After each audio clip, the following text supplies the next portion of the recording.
Hi guys, my name is Rick. I'm one of the cardiology fellows here at Hopkins, and I've been working with the ARVC crew for about 2 years now. I come from an engineering background, so I'm very interested in computational modeling and risk prediction. And so this talk is going to be a little bit of a shift of gears more towards the research arena as opposed to more the clinical arena, though, of course, all our research is directly linked to the clinical world. But this is just sort of an example of the kind of things that we can do with all the data that we have collected as part of our ARVC registry, the kind of work that's possible because of the contribution of you guys here in the audience. So this was our project, Longitudinal Prediction of Ventricular Arrhythmic Risk in ARVC. This was published in one of the premier EP journals, heart arrhythmia journals, back in November of this past year. And it wasn't just us here at Hopkins. This was a collaboration between ourselves and a group from the Netherlands, which is kind of doing similar work, and just highlights how important these international collaborations are for studying such a rare disease. We've been through this a little bit, but I'll just very quickly go over again some of the background of this disease. So you guys all know this. ARVC, rare genetic condition. There's fibrofatty infiltration of the muscle of the heart. Affects about 1 in 1,000 to 1 in 5,000 people. And the big important piece here is that these folks are at risk for arrhythmias, particularly ventricular arrhythmias, which have the potential to be life-threatening. And even though this is a rare disease, it accounts disproportionately for cardiac arrests that are occurring in otherwise young, healthy people. The way we prevent those sudden cardiac arrests from becoming sudden death is through primarily the use of implantable cardioverter defibrillators, or ICDs. But an important question is, how do we determine who should get an ICD? We want to make sure that a patient is high enough risk for one of these ventricular arrhythmia events to justify putting them through an invasive procedure like putting in an ICD. And one of the ways that we've come up with to do that is using the ARVC risk calculator. Those in the audience who have been to these seminars in the past are probably familiar with this. ARVC risk calculator is a risk model that was put together primarily by the group here at Hopkins, but also, again, in collaboration with people from all over the world. Basically takes clinical variables and assesses an individual patient's risk for developing one of these ventricular arrhythmia events in the 5-year period following their initial diagnosis. It takes, I mentioned it takes clinical risk factors. It's really 7 different particular risk factors: age, sex, those PVCs that Dr. Crispin and Brittany mentioned, as well as non-sustained episodes of ventricular tachycardia, EKG abnormalities like T-wave inversions, the function of the right ventricle, and then if that patient has a history of syncope in the past. You take all of those variables and you plug them into an equation, and at the end of the day, you get an individual risk prediction. So, 25%, 50%, 5%, something like that. And so then we use that number to kind of help guide the decision for whether a patient should get an ICD or not at the time of their initial diagnosis. And we've looked at this, at how well this score performs. So this is a C statistic. C statistic is basically a measure of how well a risk model does at differentiating between a high-risk patient and a low-risk patient. In general, a C statistic of 0.5 is no better than flipping a coin. C statistic of 1 is perfect. Anything better than 0.7 is generally considered pretty good, and our risk score has had a C statistic of close to 0.8. So really a pretty good way to differentiate high and low-risk patients. And it's already starting to be adopted into ICD decision-making algorithms, clinical algorithms. So this is great. It's a major development in ARVC. But one question is, how do we evaluate these ARVC patients when they come back to see us during follow-up? So that works using risk factor data that's obtained at the time of the initial diagnosis. But those risk factors can change over time. If you get a repeat Holter monitor every year, your PVC count one year may be very different the next year. And how overall risk for arrhythmia changes as you get further and further away from your initial diagnosis isn't really known at this time. So those were the research questions that sort of motivated us in the work that I'm going to present here. So first, how does overall ventricular arrhythmic risk change with time? And then can we use a tool like the ARVC risk calculator to reassess risk for ventricular arrhythmia for an individual patient when they come back to see us in clinic again? So again, this was all based on data obtained here at Johns Hopkins from you guys, as well as from similar registries in the Netherlands. And at the end of the day, we included 410 patients, all with a diagnosis of ARVC and without prior ventricular arrhythmia. About 150 from the Netherlands, 260 from here at Hopkins. We followed folks out for about 5 years, and we were looking for new events. So people didn't have events before. We followed them into the future looking for these ventricular arrhythmia events.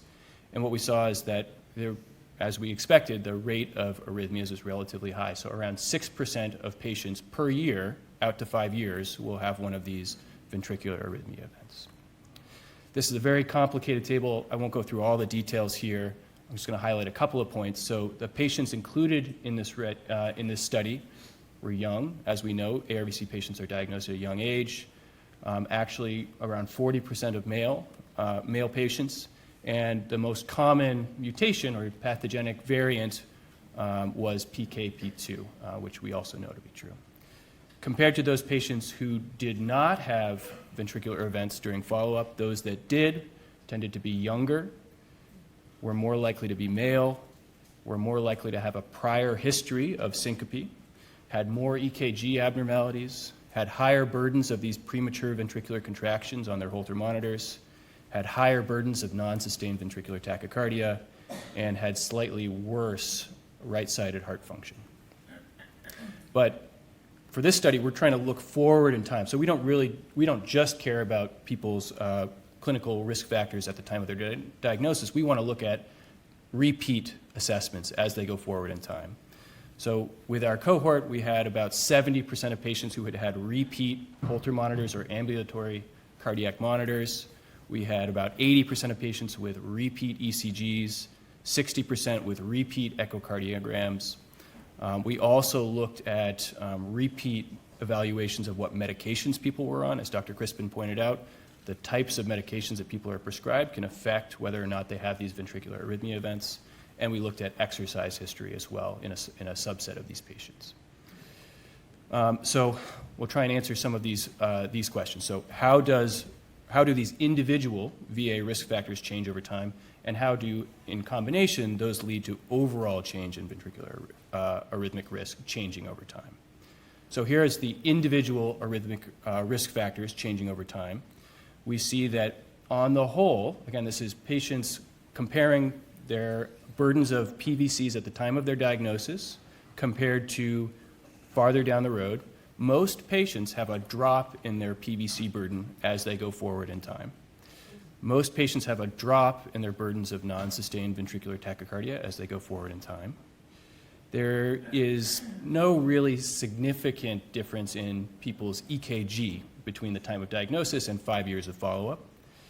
There was a slight worsening of RV function. Wasn't statistically significant, but there was a trend towards RV function getting a little bit worse. More people were prescribed antiarrhythmic medications, as we would expect, and people tended to decrease the amount of exercise that they were doing kind of as recommended by our group. So then that was individual risk factors. Now going to overall risk. How does the overall risk for arrhythmia change with time? And this is, on the x-axis, this is follow-up time. So this is what year are you coming back following your initial diagnosis. So if you come back at year 3 and you look forward in time, 5 years from that, what's your likelihood of developing an arrhythmia 5 years in the future? And what we see is that risk drops over time. So the farther you get out from your original diagnosis without developing a ventricular arrhythmia event, the less likely you are to develop one in the future. So that's kind of the big picture story from this. And by 2 years of follow-up, the risk was about 50% of what it was at the time of initial diagnosis. So that sort of sums up how are these things changing with time.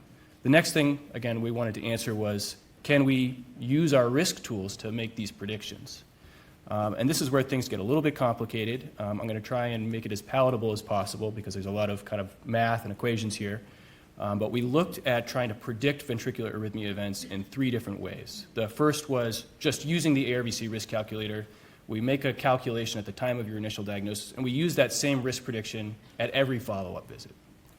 The second way is to use that same ARVC risk calculator, but update the calculation. You know, if you get a new echocardiogram, we pull in those numbers. If you get a repeat Holter monitor, we pull in those numbers and recalculate your risk. And the third way, again, complicated equation, you don't need to worry about this. But basically, it's an equation that takes into account everybody's history, all of those numbers. You know, you have 5 different Holter monitors, all of those numbers get plugged into this equation. So it's a really, an equation that captures the total history of an individual patient. So math's not an equation. Math is not important here, but it encompasses the entire history of an individual patient. So again, we wanted to look at how well these models, these different approaches, were able to differentiate between high and low risk. So this is looking again at those C statistics, 0.5 bad, 1 good, above 0.7 good. And so this is if you just use the ARVC risk calculator and you don't update it with any new information that you might get. And you see that at initial diagnosis, it really works quite well. This is what we would expect. So a C statistic of 0.83. But the farther out you get in time, the worse it seems to be able to differentiate between high and low risk. And by year 5, it really is not differentiating high and low risk very well at all. This is, again, using that same ARVC risk calculator, but updating with all those new data that comes in from our repeat testing. And really, the performance of the model is maintained out at least to 5 years, as long as you're using the most recent set of clinical variables that are available to us. And then it even performs similar to that totally, inclusive equation that I showed there. So either of those 2 methods seem to work pretty well for predicting risk in the future during follow-up. It's not just important to be able to differentiate high and low risk. We want to see how accurate these risk predictions are. So if I tell somebody that they've got a 5% risk for developing arrhythmia at 5 years, I want to make sure that that is accurate. It's not actually 10% or 3% or something like that. So this is comparing the predictions from our models to observed arrhythmic risk, that black plot I showed you before. So if, again, this is the ARVC risk calculator without updating any clinical variables, and you can see that the risk is really being overestimated. So it's predicting 25% risk when the actual risk is around 15%, something on that order of magnitude. The updated ARVC risk calculator is actually also overestimating risk by a wide margin. And then, our all-inclusive risk model really does quite well, but it's such a pain to use. I showed that how complicated that equation is. It's complicated for us to use that as well. So we would really like to be able to use this updated ARVC risk calculator if we can to kind of come up with a clinical plan when we see folks in follow-up. So one of the things that we can do, another equation here, not really important. Basically what it shows is that we can recalibrate our risk score to more make that updated ARVC risk calculator prediction to be more accurate. And this is that purple line up there.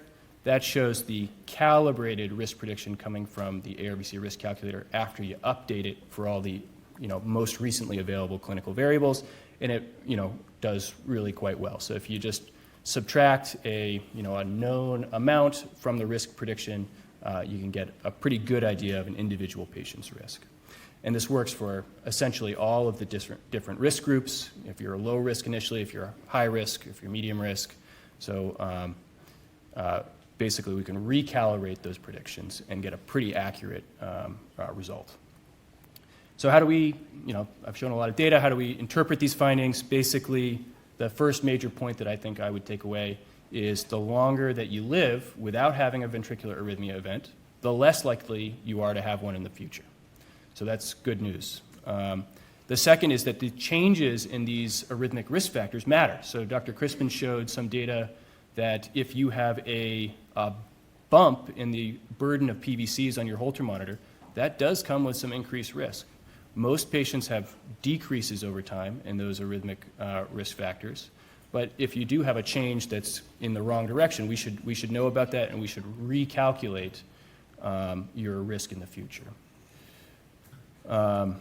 And then there's also probably some other stuff that's not included in the ARVC risk calculator that are affecting these results. So what medications people are on, whether they've had a VT ablation or not, how much exercise they're doing. So these other things, there are ways to account for those as well, but that's kind of outside of the scope for this talk here. So conclusions, so risk for first ventricular arrhythmia event decreases over time. The ARVC risk calculator really does quite well, even during follow-up, as long as you use that updated set of risk predictors. And there tends to be a little bit of overestimation coming from the risk calculator, but as long as you account for that overestimation, you should be okay. So, it's been my real pleasure to be a part of the ARVC team over the last 2 years. There's a ton of people that I work with all the time that I love working with, and obviously these results wouldn't be possible to have got. We couldn't do this work without your guys' help, without your guys' data. So thank you very much for your contribution to this.